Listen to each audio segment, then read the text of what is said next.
сәлем. Бұл Алма Лиганың подкасты. Біз Алма Лигаға қатысы бар, ойнаған, жалпы бірнеше жылдар бойы осы орысша КВНді ойнаған қыздар жігіттермен әңгіме өрбітетін боламыз. Бүгін бізде қонақта Сайран для вас атты команданың мүшесі, қазіргі таңда стендапер, блогер, бизнесмен Дастан.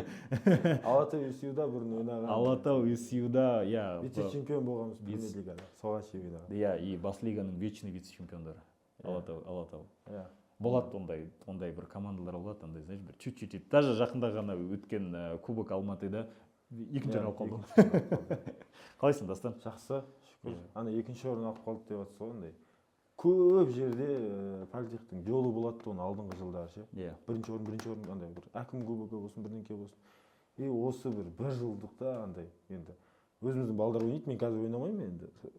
Қарап отырасың, екінші орын полный ше. Екінші орын, бірдеңке жетпей қала ма, бірдеңке сәттілік жетпей қала ма. Болады ол. Сондай жыл болып тұр ғой. Ол жылда бар, сосын бар ондай бір политехтің командасының бір сондай аурулары бар.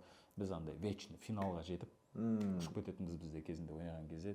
Либо екінші орын, либо вообще дым алмай қаламыз, короче. Никогда чемпион болмаған, мен ойлашы. Дым ұтпаған ғой. Даже мишфак ұтпаған ғой. Мишфак, осы политехтің мишфак. Өзіңіз создать етіп, өзіңіз ұтып қалдыңыз ба? Ол, короче, ол былай болды. Біз политехта мишфак жасаған кезде, ол жылдары ойындар жылына екі рет өтетін. 15 қараша күні студенттер күніне қазақша ойын өтеді. И почему-то 14 февраль, жаңа День Валентина күні орысша КВН өтетін болды. Вообще ойын болмайды. Андай біздікіндей дамымаған, 1-8. Дым болған жоқ. И еще мындай бір беспонтовый бір ережелері болды. Ол жаңа чисто перваштар ойнайтын ол мишфакта. Ойлаш, сен уже екінші курсқа кетесің. То есть бірінші курста мишфаққа ойнайсың да, сені там соны сборняққа шақырып алады. Ары қарай ойнайтын, іште ойнайын десең, сен ойнатпайды, потому что сен уже екінші курссың, короче, типа. Ол сол сборныйға шақырғаннан кейін сборный просто қайқа барып дайындалады? Сборный, получается, іште дайындалады. Осында өздерімен өздері ойнап жүреді да, анда неде біз открытый лига дейтін болады. Шуткаларды бай обкатывать ететін болған жоқ. Біз сол үшін біз, короче, бір сезон бітіп болатынбыз кәдімгідей. Андай не жоқ, сен жазып келген материалыңды сен сразу үлкен ойында ойнайсың ғой. Сояқ тексеру деген жоқ, короче. Сөйтіп, жаңа Кисамитов Алмастан айсың ғой. Жасынар КВН командасының капитаны сары бала. Көрсең тайтын шығарсың, бірнеше жюриде отырған ба. Жасынар деген бүкілін танимын. Мен кішкентай кезімден сол Алмас деген, Кисамитов Алмас деген жігіт бар. Мен екеуміз такие, давай чемпионат жасайық, короче, іште. И бәріне ойнауға рұқсат берейік деп. Типа бірінші курста бәрі ойнасын. Төртінші магистратура, докторантурада оқып жатса да, бәрі и сборныйдағы балдарға да не бермейміз, типа ойнамаңдар деп айтпаймыз, бәрі бір-біріне қарсы ойнасын деп, короче, жасап көрейік дедік та.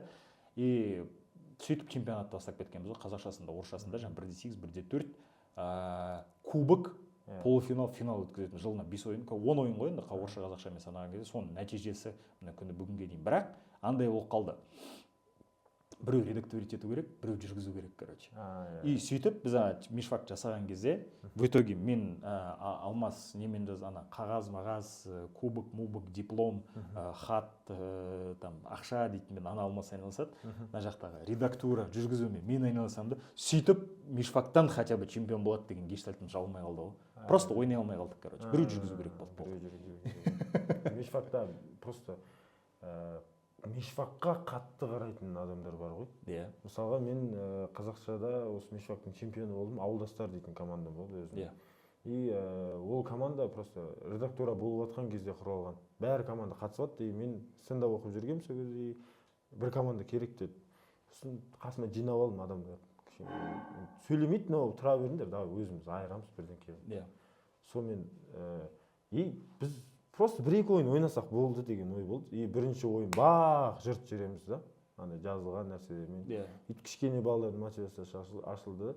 Полуфинал қатты ауырып қалдым да, мен ауылға кетіп қалдым. Полуфиналдан өздері өтіп алған олар.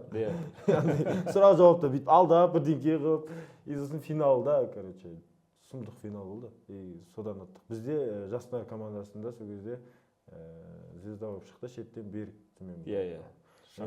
Мен ойлаған жоқпын ше, берік ағадан андай күтпедім ше, андай тычкалар. Мен андай дайындыққа, біз берік ағаны шақырамыз, дайындыққа келеді да, андай. Осыны бүйте саламыз, мынаны сөйтеміз. Деп күліп андай не қылады да. И басқа біз звезданы шақырсақ, ол күлмейді біздің әзілдерге, просто мына бүйте сал деп. Ал Берік ағаға мен таң қалғаным андай жастарға да кіріп күліп давай бір команда сияқты қылып не қылады екен да. Енді ол өзі осы мешфакта ойнаған жігіт қой енді. Иә, андай қатты жыртып берді. Біз сәлемдесу полный бес алдық та, уже көрініс қана қалып тұр, Берік аға қарап тұр. Біз уайымдамаңыздар бірдеңке десін. Аға, біз ұтылып қалуы мүмкін, аяқта нормально звездалар келіп жатыр, не істейміз деп. Сосын Берік аға айтты, короче. Қазір мен саған көрсетемін деді да, короче. Сіз ол ойында барсыз ба, жоқсыз ба білмеймін. Берік ағаның мотоциклі бар. Болдым. Мотоциклді ішке кіргіземіз деді ғой, короче, мешфакқа. Болды, кірейік оны. Қалай ол 4-5 бала ананы кіргізіп, мотоциклмен сахна жюридің алдына келіп, баңқылдап өзі. Мен жюриде отырған сияқтымын. Мен игровойына таң қалдым, Берік аға. Мен вообще бүйтіп ойламайды тұғым. Жасынарда енді шетте тұрып, өзінің тичкаларын ғана айтып тұрады тұғым ғой. Андай көрініске андай мықты деп ойламадым. Сол күні туған күні тұғын Берік ағаны еще.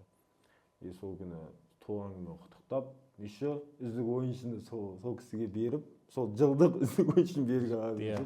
Ол деген жыл сайын сөйтетін кімді? Бексұлтан Пілал танисың ғой? Бека Пілал, Берік, Аслан Қанаданов и тағы бір Баха деген бала болды, бірақ ол қазір КВН-ға қатысы жоқ. Сол төртеуі жаңа станция Байқоңыр деген команда. Мен Бақтияр Тайлақбаевты қатты танимын. Мен бірге тұрғам ғой. Солармен тұрғам. Бірге тұрғам. Аслан, Кана, мен, Абзал. Бәрі политехтің балалар. Сол кезде Асландар жүргізетті ғой.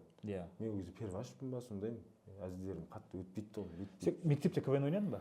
Мектепте, мектепте ойнадым, Шиелде. Неге универде ойнағың келген жоқ, сразу стендапқа кеттің? Потом тек КВН-ға келе салдың.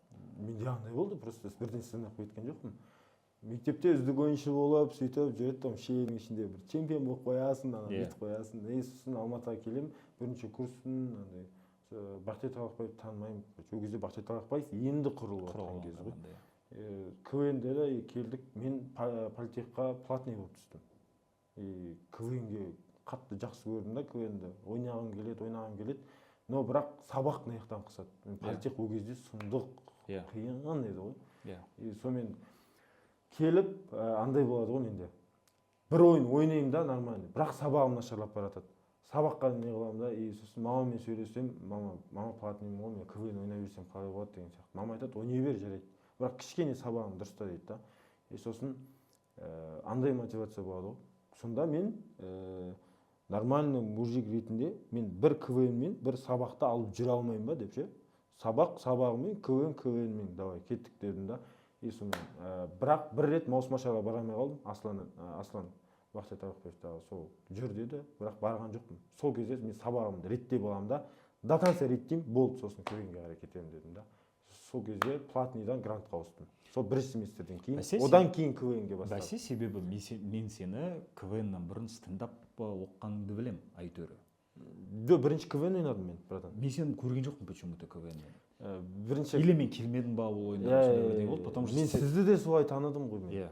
Мен КВН-да андай болды ғой. Мен жалпы КВН ойнадым деп айтамын, бірінші курс, екінші курс ше. Мен үшінші курстан бастады ғой. Ана карантин бітті қалай. И мен Ардачо Алиш ағаның несімен келді. Мен білмей жүр екем.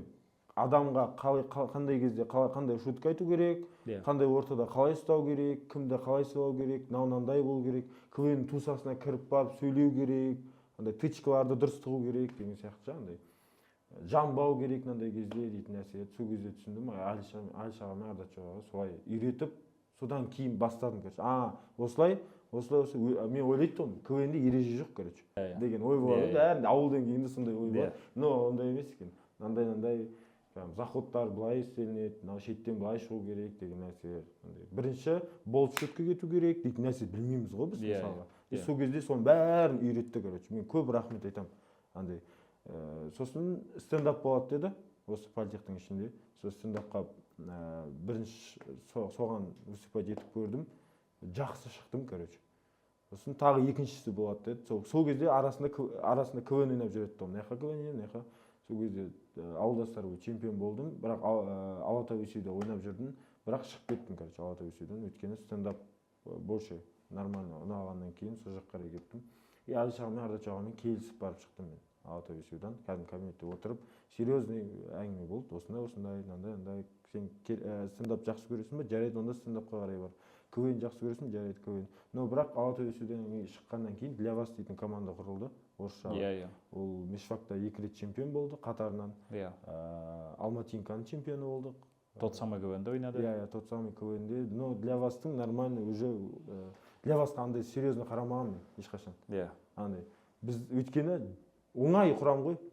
Келесің персонаждар бар қасыңда, и андай екі күнде бір күнде чос дайын уже әзілдерді Нұрданның өзі құрастырып жүреді, и добивка беріп тастаймыз. Өте симпатичный команда болдыңдар ғой сендер. Для вас, сондай. Тез. Өте симпатичный команда. Енді сен қазақшаны да орысшаны да ойнадың. Екеуінің бір қандай айырмашылығы бар деп ойлайсың? Орысша, менің ойымша, орысша кішкене жеңілдеу. Менің ойымша. Но білмеймін, өйткені мен орысшаны қазақша ойнайтын адаммын ғой. Добивка қазақша беріледі. Көп Қазақстанда солай беріледі. Бірақ маған егерде орысшаны тек орысша добивкамен бересің десе, өгізде мен ұтылдым. Мен мойындаймын. Ал егерде қазақша берілетін болса нормально. Бірақ қазақша бөлек, кішкене ауырлау орысшадан көрі. Аудиторияға, залға. Өйткені қазақшада өзінің шекарасы бар ғой. Осындай шекарадан асуға болмайды дейтін. Ал орысшада біздің әзілдеп білесің ғой. Жоқ, орысшада андай енді. Очет в раю дей салатын әзілдер болады ғой. Ал ар жақта айтылмайды ғой.